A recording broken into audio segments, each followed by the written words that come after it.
but I gotta give you three. I want to give you two white guys and one white woman. Thomas Jefferson says that blacks are inferior to the whites in the endowment of body and mind. The forefather, Thomas Jefferson. And everybody's like, even black people, we have Thomas Jefferson's blood in our veins. He had sex with black women. This is why we were talking about sex, sexuality, male sexuality. People don't like what I'm saying, but it's true. Sexuality has nothing to do with your moral position. It has nothing to do with your ideology. None of that. It doesn't. If I have sex with you, that doesn't mean I think you're my equal. It's an animal instinct. That's what it is. So if a white guy goes down into the slave quarters and sees these sexy black women and says, man, Becky don't look nothing like that. I'm going to give me some black so-and-so. I'm trying to keep it G-rated since I'm talking to you. I'm going to give me some black stuff. And so he goes down there every other night and gets all these black women pregnant. But he's a slave master. Thomas Jefferson. Across the color line is totally taboo in 1890s Deep South. And therefore, it is very eroticized. And people would travel to visit the wide variety of venues in Storyville, catering specifically to sex across the color line. Men would flock to Storyville largely because they had one offering that was highly desirable and highly sought after, which were the octoroons, which these relationships with white women. And many of those white girlfriends are actually prostitutes because he hangs out in the Vice District. At the height of Jim Crow, crossing race lines for sex was considered a huge threat to social order. I think you already know that I'm a very strong advocate of a comprehensive health education program, if you will, starting at a very early age. I feel that it should be age appropriate, it should be complete, and we need to teach our children all of the things that they need to know. Presently, only 5% of schools have a comprehensive program. To address your specific question in regard to masturbation, I think that is something that is a part of human sexuality, and it is a part of something that perhaps should be taught. We've not even taught our children the very basics. And I feel that we have tried ignorance for a very long time. And it's time we try education.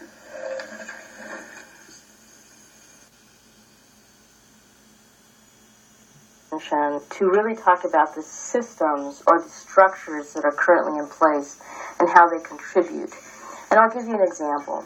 In a prison system, are there structures within the prison that are creating riskier environments? So if there's not an acknowledgement that sex is happening behind bars, then there's not going to be a way to provide them with an alternative towards safe sex, because they are having sex. We know they're having sex inside. If they cannot have access to condoms, then that's a structural issue, and it's not an individual issue. Now, the relationship is, we still need to convince the guys to use a condom on the inside, but we have to start by actually giving them condoms or having that choice. So our goal was to get condoms in the hands of inmates in Philadelphia County jails. We've already been through the archives of all the health initiatives put out by the city of Philadelphia, and we saw that there already was a policy for condoms in jails from 1987. The health department has been there in the Philadelphia County jails giving out condoms for about approximately 20 years, and for approximately 20 years, the correctional officers and their assistants have been taking them back and punishing people for having them. We made a transcript of the tape, And we made appointments to go see the Philadelphia prison commissioner, and we were pretty much able to persuade him to let's update this policy.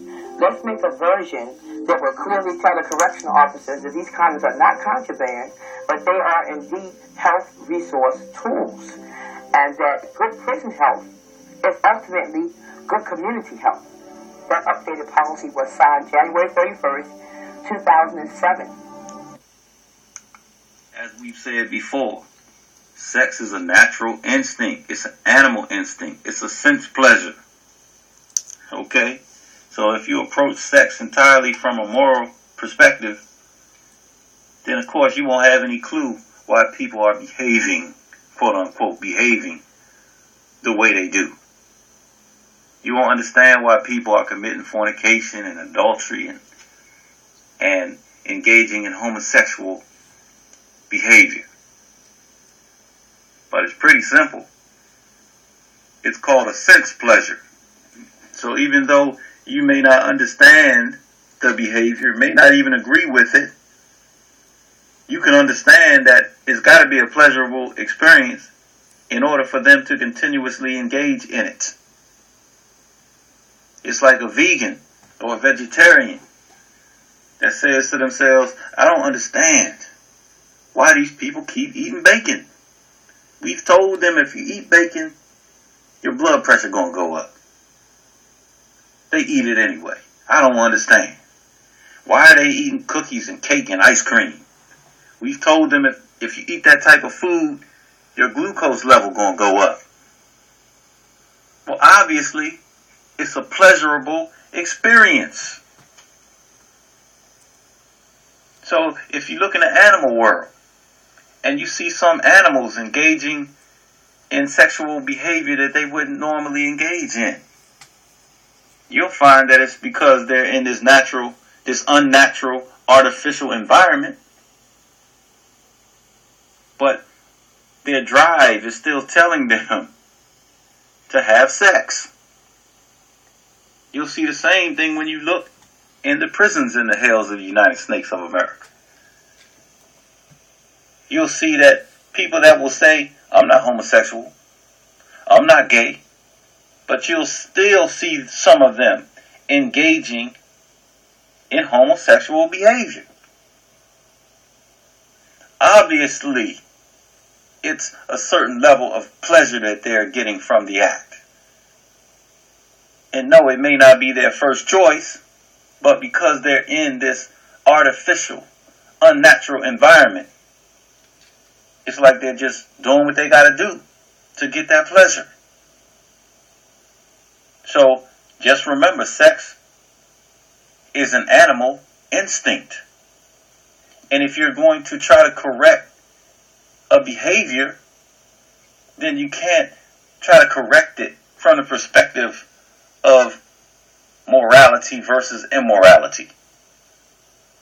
Because that has never stopped human beings from doing that which you have told them is inappropriate.